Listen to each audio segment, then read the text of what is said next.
Hello everyone, I'm your fave Nurse B. We are out on the road today. I wanted to talk about study tips. Okay, so this is not something that you can just throw in a video unless you all want me to just give you generic things, like generic stuff.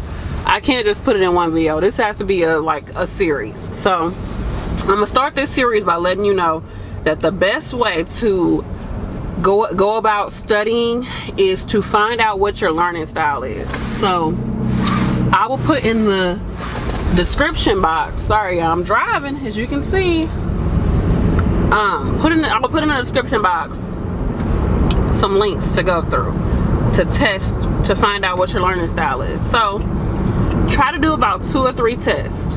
Now when you approach these tests, be as honest with yourself as possible. Do not say, oh, this is how I think I might kind of sort of learn, this is how I want to learn, this is how I see myself learning. No, I need for you to think about a time when you recently learned something. So say you were at work and you all were learning like a new, I don't know, a new way to clock in.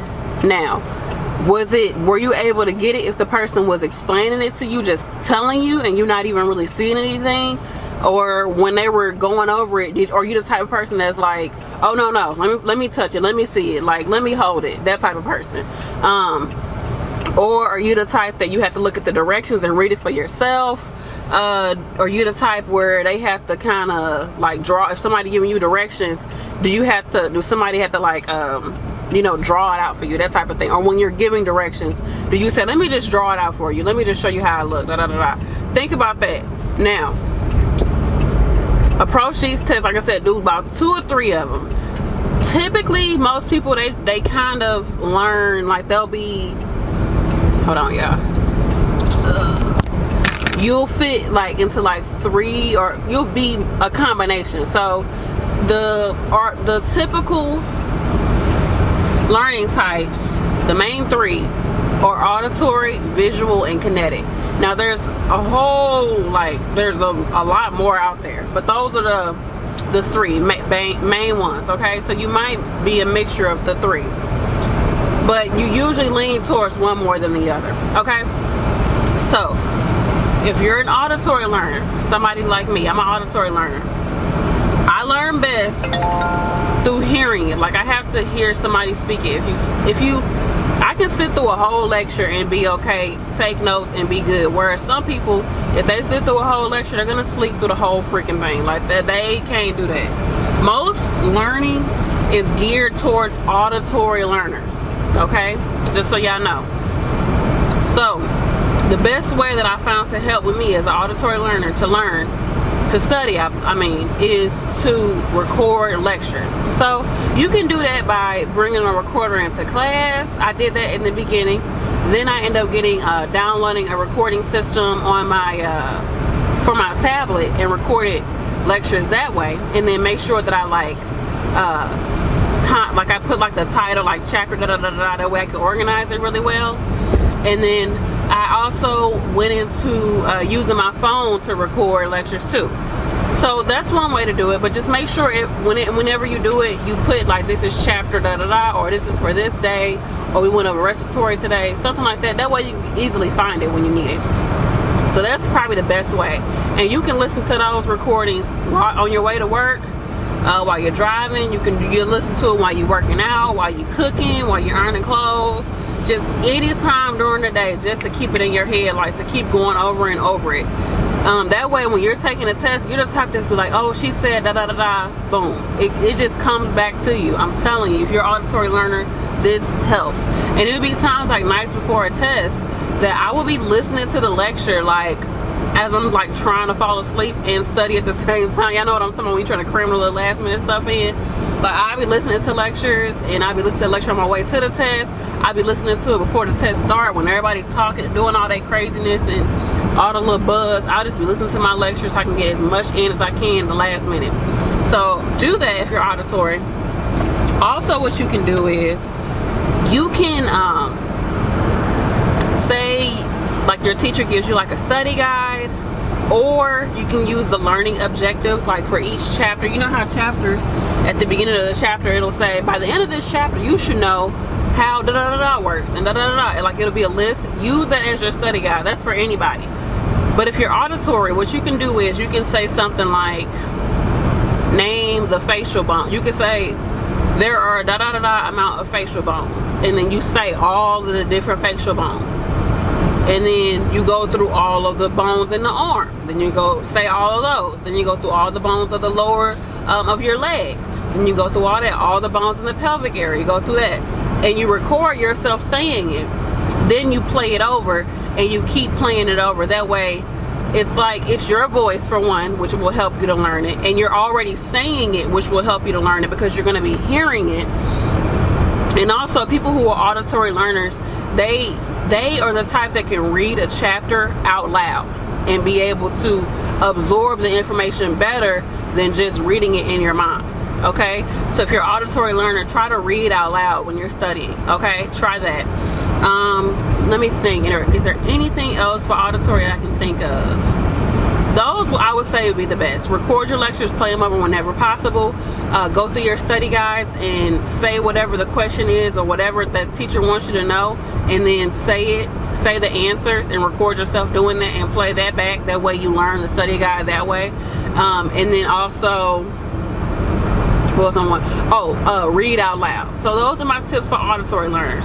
Now for kinetic learners, you all do good with hands-on type of thing. So you're the type that, say you're doing A&P, you're the type that you need to go to like an A&P lab. So our lab would it would be like the models of like the bones. You're the type that would be able to, say you're taking like, I don't know, it was like the brain, the human brain. You could write on like little Post-its, the ones that are like little flags. If you know what I'm talking about, you know what I'm talking about. It's like thin, slender, like little flags. Like you use it to mark your place in chapters, like of a book. You could write different parts of the brain on there and then put it on the model. That's something really good for kinetic and visual. Kinetic and visual, to me, they kind of go hand in hand in a lot of ways. You can do that to help you kind of mark different areas of the human brain or whatever it is that you're learning. What else can kinetic learners do? You're good. You're good at like writing out your notes. So if you were doing a study guide, you would write down what the first thing is. So the teacher might say, I want you to know how urine is formed, or the process of urinating. So then you would write that down, and you would write down each step, and you would just keep writing it. I've had some people who are kinetic learners, like this one girl told me that she used dry erase paint, and she painted her whole wall in dry erase paint, and she would just write everything out. Everything. She would just be writing, she would just write all freaking day, and that's how she studied through nursing school. You might not have to go that extreme, but you can buy one of those huge dry erase boards from like Office Max or Office Depot for like, they run like maybe $30 to $40. Get you one of those huge things and just write everything on there. Draw pictures for yourself, do all that. Because it's about that muscle memory. It's about being able to use your hands. That's what really helps you to learn.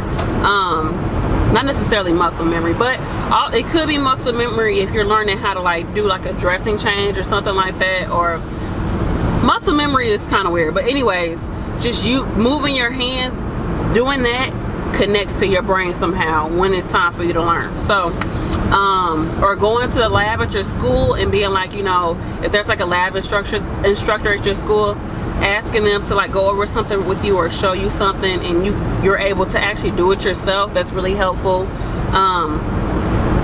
It might be good for you also to study while you're doing something else. So like I said, if you're listening to lectures while you're like working out, they could be helpful too. Concept maps, which I will have a video on how to do concept maps. That's good for kinetic and visual because you're writing. Kinetic, if you can't do something technical or clinical, like going to your lab and doing certain things with your hands, then definitely being able to write and draw is going to be very helpful for kinetic learners. So that's my tips for that. For visual learners, concept maps are helpful. Using different colors when you, because I'm a mixture of visual and auditory. I do well, like when I do I like to have different stuff in different colors. I use different shapes to help me remember, oh, it was in that square box, and I remember I drew some sunglasses. So that means that one of the side effects for this drug is that it can cause you to have visionary problems. Boom. That's how I can remember it. So you use symbols a lot when you're a visual learner. You use symbols to help you to remember stuff, and then you can also use colors, because you're like, oh yeah, I wrote it in blue and I remember everything else was in black, but I wrote this in blue so I can remember that, and then boom, that pops into your head. So definitely get all different type of color highlighters and pens. I had to do that, and to me it just made things look prettier, so I was able to remember it that way too. Let's see, what else for visual learners? If you are able to go online, go on YouTube and look at certain videos that are more like, they have like so many videos out there while you're in nursing school that are helpful. So this is just my little tidbit for you all. Sorry it's not extremely thorough, but I will go into more and more depth as I go through this series. I have a lot of materials that I think will be really helpful for you all, and a lot of tips to help you to learn and to grasp the information as much as possible. But once you learn your learning style, then you can go online, you can look up study tips for auditory learners, study tips for visual learners. You can go through all of that and be able to just try some things out and see what fits you. The best thing that I would say though is it's all about your mindset when it comes to studying. You have to make sure you give yourself enough time to study. You need to make sure that you're in the right that you're not distracted. I mean, this is stuff that you know, but you don't always utilize. Like, there's no way that you can study while you're watching TV or watching Netflix. Like, you can't. Don't even try it. Don't even try it. Maybe if you already studied all day and you want to watch TV, but you want to kind of look at your notes a little bit here and there, okay. But if you got to do some hardcore studying and you're in front of the TV, it's not going to work. Now, I will say that I've heard some people, they can study while they are, they can study while they listen to music. Now, I've done that. I've studied while listening to music. But then again, I'm an auditory learner, so it helped me just because I wasn't so bored. Like, I don't know. And it's times where I would like I said, I would read out loud to myself in like a rhythmic way, and I would just, it would keep me excited to keep reading. It would keep me awake. And it was just, and I would read in different like voice tones and stuff like that. Like, it really helped me. So, and it was also times my husband would read to me and I would remember it because I just remember his voice. Like, I remember like people who are auditory learners, like you just can, oh, I remember she said it, and she said it in like a really high pitched way, like it's just somehow it connects to you like that. So find out what your learning style is, y'all, and let me know if you have any other video requests. The next two videos that I do put up are going to be geared towards study tips. I know a lot of people are going back to school. You know, it's January. A lot of y'all going off to school, and I want to be as helpful as possible. If you haven't already, go ahead and join the Your Fave Nurse Facebook group. I did recently post some of my notes from A&P, just showing you all like some of the concept maps that I did and some of like the little study tools that I had that helped me, just so you can kind of get a template of how I would write out like my little study like pamphlets that I would keep on me, like that I could look at throughout the day.